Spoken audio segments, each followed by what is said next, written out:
Bonjour à tous.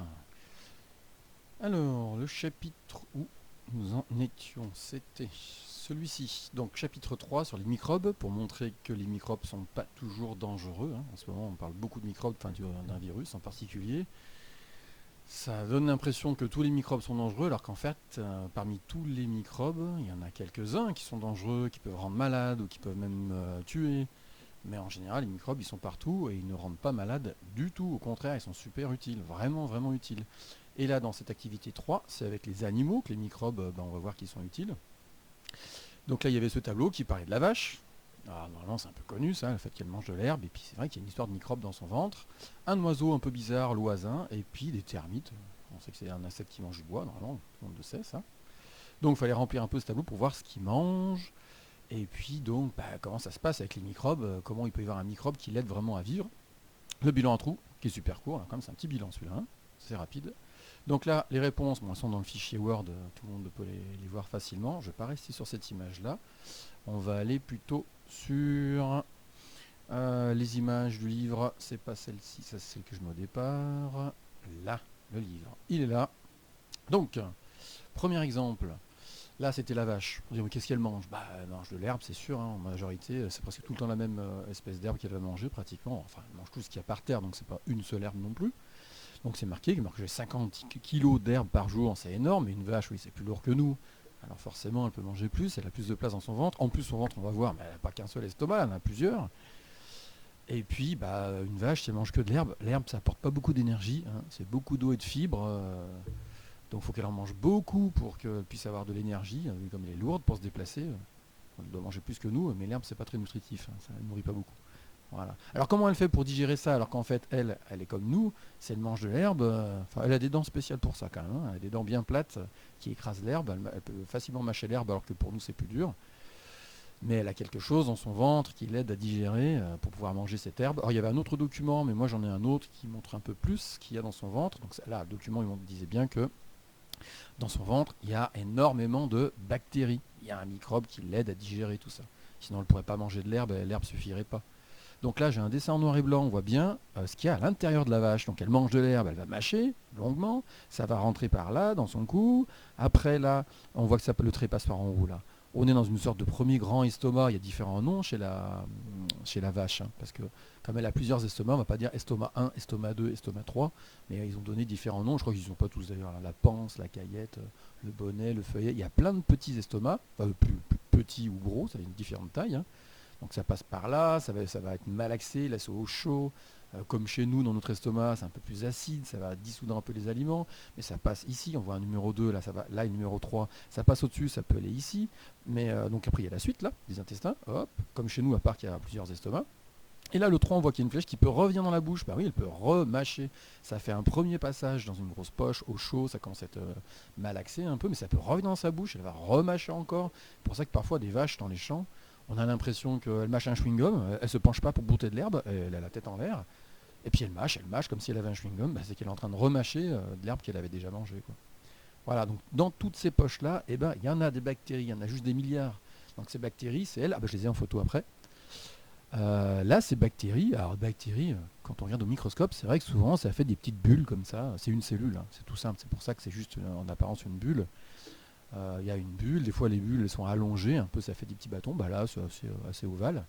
Et c'est ces petites bactéries qui sont capables de casser ce qu'il y a dans l'herbe, hein. Le sucre qui est dans l'herbe, dans toutes les plantes, ça s'appelle la cellulose. C'est plein de petites fibres, ça fait comme des petites baguettes. Ça, à digérer, c'est pas facile. Il faut des enzymes, il faut des outils pour casser ça en petits morceaux. Et ces bactéries qu'il y a dans le ventre des vaches, savent très bien casser ces petites baguettes de cellulose. Et ça fait des tout petits morceaux. Alors je ne sais pas en photo, les petits morceaux là.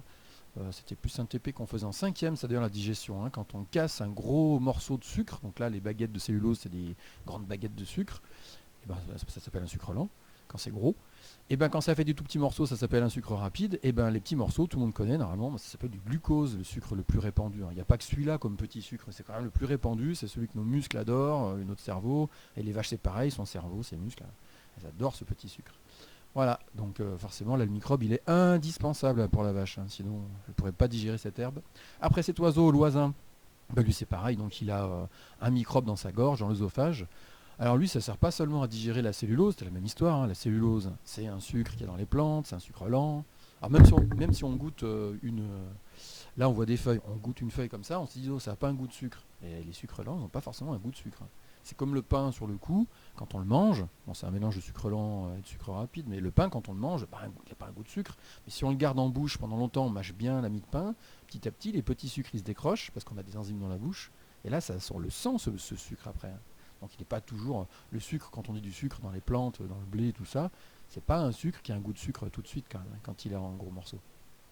Donc là, lui, en tout cas, lui, c'est comme la vache, hein, grâce aux microbes, aux bactéries, bah, ça va couper le gros sucre pour en faire des petits, ça fait du glucose, bah, ça lui fait du sucre, ça le nourrit.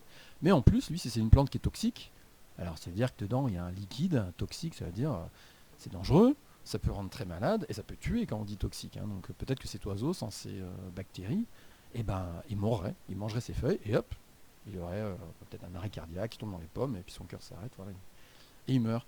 Donc grâce à ces bactéries, non seulement, alors c'est peut-être pas les mêmes, ils n'ont pas précisé, mais il y a différentes sortes de bactéries dans son ventre, parce que nous aussi on a des bactéries, il n'y en a pas qu'une seule sorte quand même, hein. Il y en a plein. Donc il y en a qui sont peut-être spécialisés pour casser ces molécules toxiques, et donc ça donne d'autres petits morceaux qui eux sont pas dangereux du tout, et hop, il peut manger ces feuilles. Bah nous, peut-être que si on mange ces feuilles, par exemple, on pourra mourir. Et lui, non, parce qu'il a ces bactéries qui le protègent, qui vont casser ce qui est toxique. Voilà. Le dernier exemple, c'était les termites. Donc on sait que les termites, c'est un insecte qui mange le bois. Il y a des mandibules à l'avant qui sont très dures, qui peuvent gratter le bois petit à petit. Alors elles vont pas vite. Là, on voit qu'elles ont creusé un tunnel dans du bois sur cette image. Mais bon, il ne faut pas creuser ça en 5 minutes, hein. Ça gratte progressivement. Et ce bois, elles l'avalent. On va se dire, oula, mais quand elles peuvent manger du bois, bah, c'est des tout petits bouts déjà, c'est tout petit. En plus, elles ont une salive aussi, comme nous. Donc ces petits bouts, c'est plutôt une sorte de mousse de bois qu'elles ont dans le ventre. Et après, pour digérer ça, elles peuvent avoir des bactéries. Elles peuvent avoir là, c'est l'animal qu'on voit en photo, c'est plus gros qu'une bactérie, ça, c'est beaucoup plus gros. C'est un cilié, on dit la famille, parce que c'est une cellule qui a des cils, et avec les cils, elle peut se déplacer. Il y en a plein dans l'eau, des rivières, des étangs, il y en a partout, des ciliés, il y en a plein de sortes, hein. Et ben elles, ces termites, elles en ont dans leur ventre. Et ben c'est c'est ces petits microbes qui ont des enzymes pour casser les sucres du bois. Parce que le bois, bah, c'est une plante, donc dedans, il y a de la cellulose, comme les autres plantes qu'on a dit avant, hein. Et bah, c'est des petites baguettes de sucre un peu dur, un peu long, un peu grand, c'est vrai, c'est dur à manger. Et ben, si on a les enzymes qui cassent ce gros sucre, ça fait des petits sucres, ça fait du glucose ou d'autres sucres, des petits sucres. Voilà.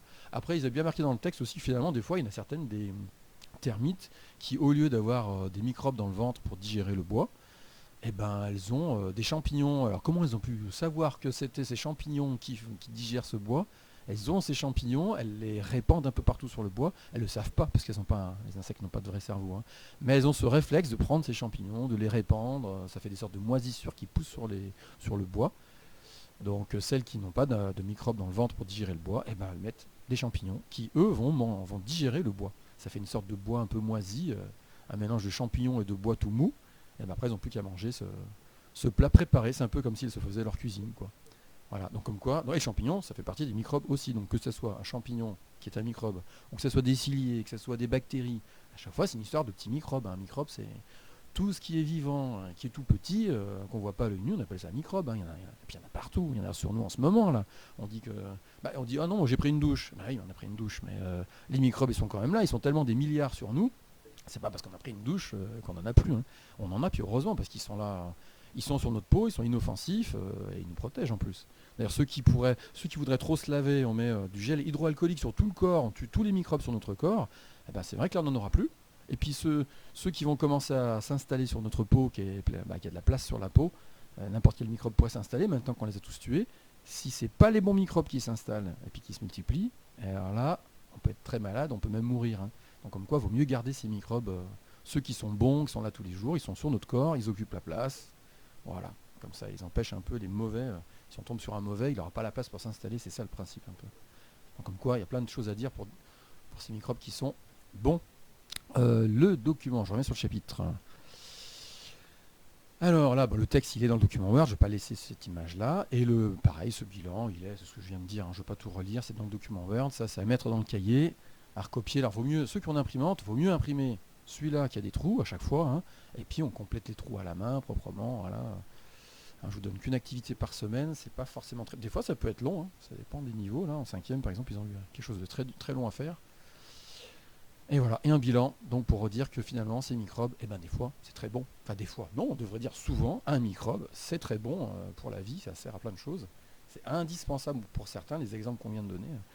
S'ils n'ont pas leurs microbes, eh ben ils ne pourraient pas vivre, hein. Ils ne pourraient pas se nourrir, ils ne pourraient pas vivre. Voilà, et comme on finit un chapitre là, c'est marqué bilan du chapitre 3, c'est juste écrit lire page 60-61, c'est-à-dire qu'il faudra les lire ces deux pages. Il y a des petits schémas, il y a un petit peu du texte qui rappelle en gros ce qu'on a fait. C'est à lire une fois, on pourrait, c'est au moins à lire, parce que normalement on pourrait écrire dans le cahier bilan du chapitre 3, puis mettre un bilan, et à écrire encore des choses. Donc là, on n'écrit pas des choses en plus, mais il faut les lire quand même.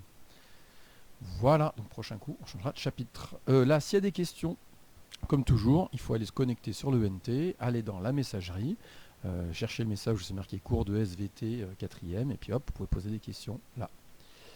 Voilà.